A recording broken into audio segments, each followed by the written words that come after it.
In the last video, we talked about that quiet feeling many adult piano students have, the feeling that you were playing but not really learning, that something was missing even though no one could quite point to what it was.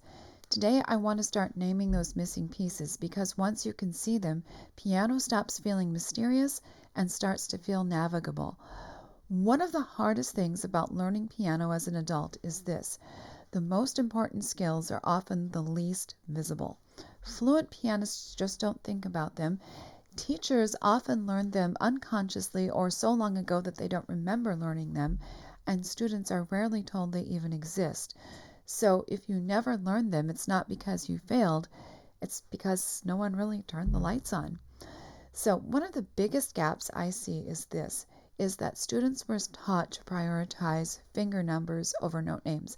Now, most teachers aren't going to do this intentionally, but it kind of happens, and sometimes the teacher doesn't catch that it's happening right away.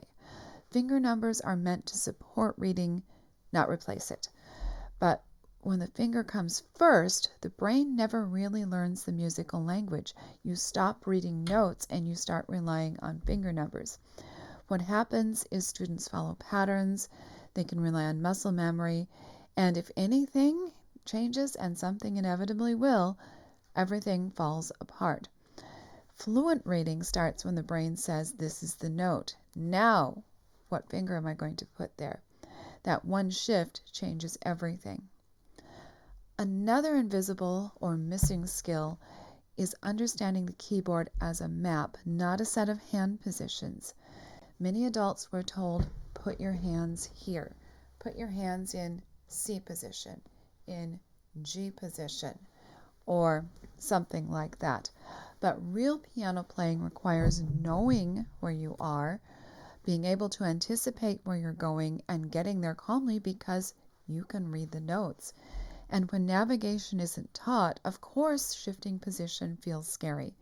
When it is taught, it starts to feel natural and intentional and safe.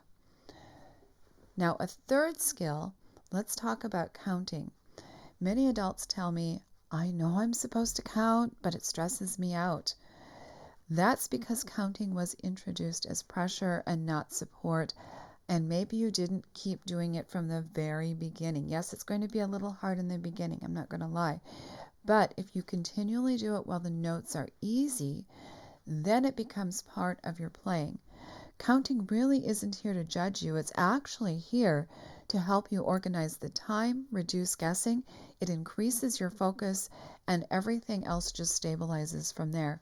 When students learn to count out loud with subdivision, rhythm becomes grounded. This is where your sense of rhythm actually develops. And then you are able to let go of the subdivisions. You don't want to let go of counting completely, but you are able to feel the rhythm a lot more accurately and securely. These are exactly the kinds of skills that I walk through step by step in both my free course and the paid version. They're not rules, not theory, but they're tools that we work with from the very beginning, and I help you gain mastery over these.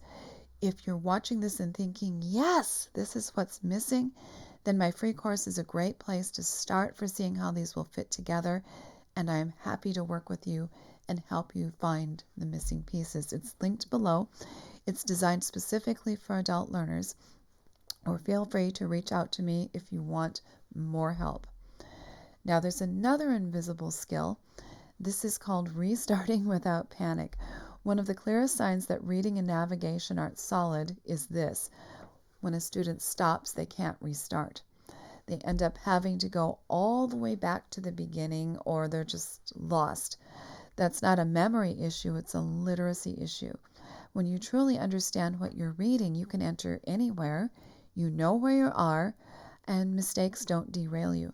And this is one of the most freeing skills that adults develop, and one that's unfortunately very rarely taught. So, none of these skills are advanced, they're foundational. But the problem is they were never named or sequenced or explained in a way that adults could use. And when they're missing, piano feels hard in ways that you can't explain.